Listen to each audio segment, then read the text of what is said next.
안녕하세요. 역사돋보기입니다. 병자호란의 역사 2부입니다. 지난 1부에서 병자호란에 앞서 임경업 장군이 전쟁의 만반의 준비를 갖추어 나가던 이야기를 해드렸죠. 당시 조선의 조정은 청천강 이북을 포기하고 청천강 이남의 군사력을 강화하자고 했으나 임경업은 청천강 이북을 더 주장하면서 결국 파직되고 말았습니다. 하지만 반정의 1등 공신이었던 김류가 임경업을 높이 평가하여 인조에게 임경업을 거듭 추천했고, 인조는 임경업의 주장을 받아들여 임경업을 청북방어사, 즉 청천강 이북을 방어하는 직책에 임명했습니다. 1634년 인조는 임경업을 의주 부윤 겸 의주진 병마 절제사에 임명했습니다. 임경업은 북방의 적과 전쟁이 터진다면 가장 중요하다고 여긴 곳이 의주의 백마산성이라고 생각했습니다. 의주 부윤이 된 임경업은 의주의 공식적인 책임자가 되면서 백마산성 강화에 돌입합니다. 백마산성은 무척 견고한 성이었던 것으로 보이는데, 의주의 백마산성은 옛 고려시대 때 강동 6주 중 한 곳인 흥화진이었습니다. 양규정군이 활약하며 지켜낸 그 성입니다. 조선시대의 백마산성에 대해 표현한 글을 보면은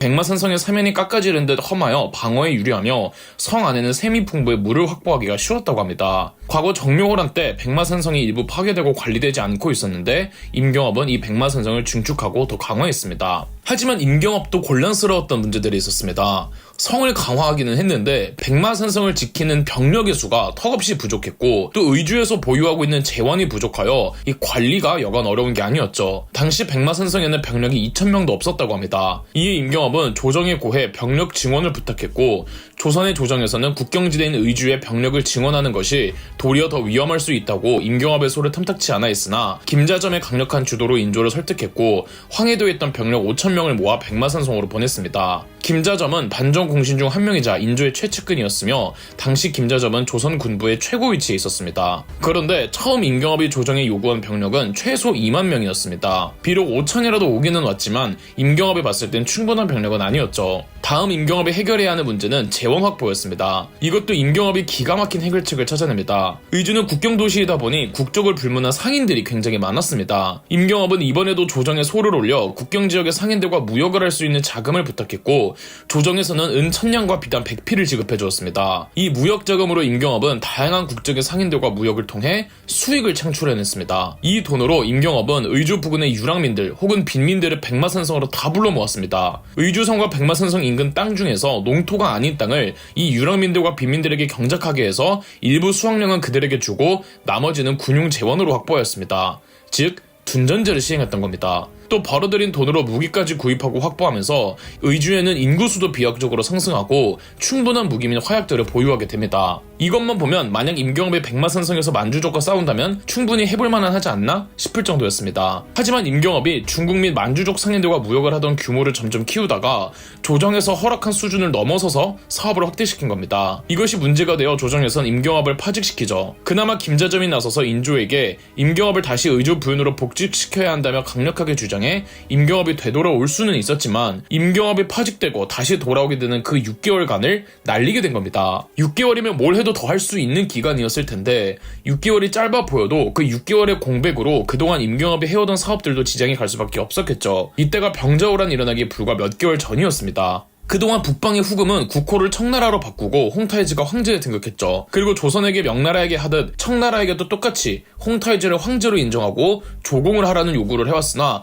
조선이 거절합니다. 이것이 빌미가 되어 홍타이즈는 조선 재침을 명령 1636년 12월 압록강이 얼자마자 청나라 장수 용골대가 이끄는 청나라군이 압록강을 넘습니다. 병자호란의 시작이었습니다. 압록강을 건너자마자 나오는 곳이 의주의 백마산성이기 때문에 당연히 압록강 변에 청나라 병력이 모이는 것을 임경업은 실시간으로 확인하고 있었습니다. 그리고 임경업이 봉화대를 엄청나게 관리를 하고 있었고 정찰대 특수부대들을 지속적으로 압록강 너머로 보내고 있어서 모든 현황을 임경업은 다 파악하고 있었습니다. 전쟁이 터지리라는 걸 알고 있었죠. 훈련과 무기 관리에도 그 어느 때보다 신경을 쓰는 한편 조정에도 곧 청나라의 침공이 있을 것 같다는 보고를 올렸죠. 그러니까 청나라군의 침공은 갑작스러운 침공이 아니라 임경업이 일찌감치 예고를 해주고 있었다는 겁니다. 하지만 이에 대한 조선 조정의 답신이 가관이었는데요. 혹여나 적에게 도발처럼 인지되지 않도록 섣부르게 판단해서 군사적 행동을 취하지 말고 그냥 평상시대로 있으면서 동향만 파악하고 있으라는 지시가 내려온 거죠.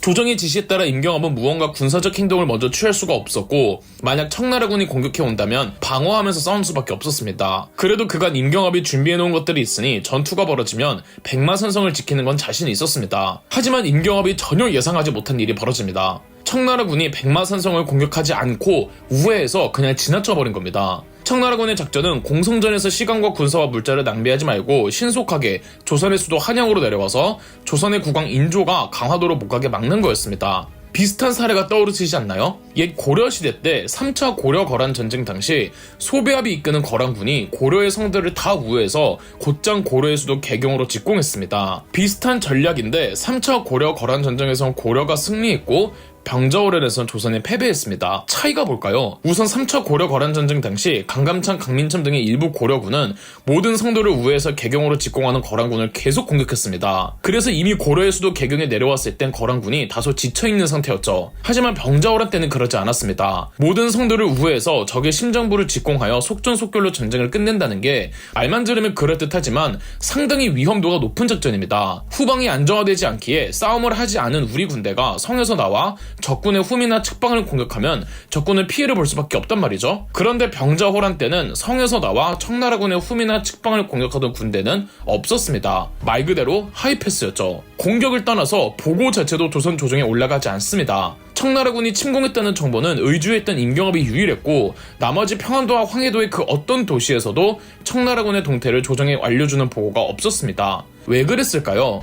일부에서도 말씀드렸던 이괄의 난 이후로 평안도 일대는 여러모로 공백의 상태였습니다. 그저 의주 정도만 임경업이 부임해서 재건되었고 나머지 도시에는 공백의 상태가 계속 유지되고 있었죠. 특정 지역에 어떤 인물을 임명할 것이냐를 두고 조선의 조정은 탁성 공론만 하다가 제대로 된 인사 배치가 이루어지지 않았죠. 나중에 가서야 황해도에 있던 김자점이 청나라군이 평안도 안주를 지나치고 있다는 보고만 합니다. 그리고 양규와 임경업의 판단도 많이 비교가 됩니다. 2차 고려-거란 전쟁 때 양규는 거란군을 상대로 흥화진을 지켜냅니다. 아까 말씀드린 것처럼 흥화진이 조선시대의 백마산성이었습니다. 임경업도 만반의 준비를 해놓았기 때문에 백마산성에서 전투가 벌어졌으면 임경업도 백마산성을 지킬 수는 있었을 겁니다. 그런데 양규와 임경업의 차이가 있었습니다. 2차 고려-거란 전쟁 당시 흥화진을 함락시키지 못한 거란군은 흥화진을 우회해 개경으로 직공합니다. 이때 양규는 흥화진을 나와서 주변에 있던 고려군을 규합해 포로들을 구출해내고 거란군의 후방을 공격했습니다. 보급로를 차단시켜 나갔죠. 그런데 임경업은 백마산성에서 나오지 않았습니다. 임경업이 왜 그런 판단을 내렸는지는 잘 모르겠으나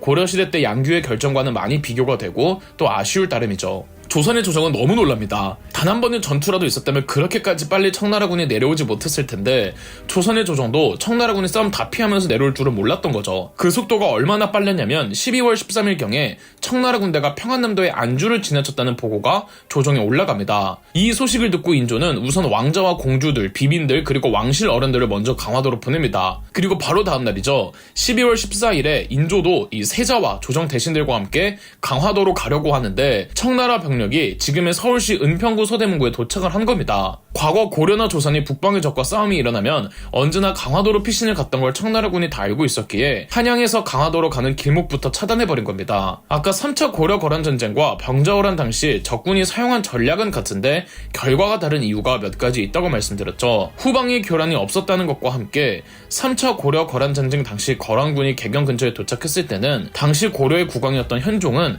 어딘가로 피신 가지 않고 개경에 남아 결사항전의 의지를 다졌습니다. 기병대를 보내 거란군을 공격하기도 하고 청야 작전을 통해 개경까지 내려오느라 지쳐있을 거란군이 현지에서 보급을 조달하지 못하도록 막았죠. 하지만 병자호란 때 인조는 고려의 현종처럼 카리스마 넘치고 결단력이 강한 군주의 모습을 보여주지 않았습니다.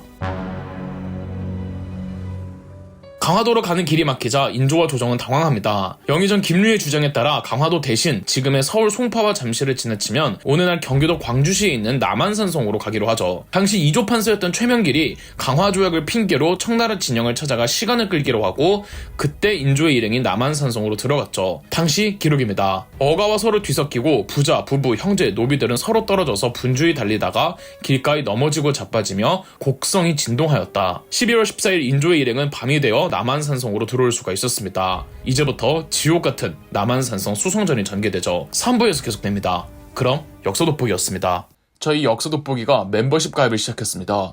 멤버십 가입을 해주신 분들 덕분에 영상 제작에 큰 도움이 되고 있습니다. 감사합니다. 영상 재미있으셨다면 구독과 좋아요, 알림 설정까지 해주시면 감사드리겠습니다.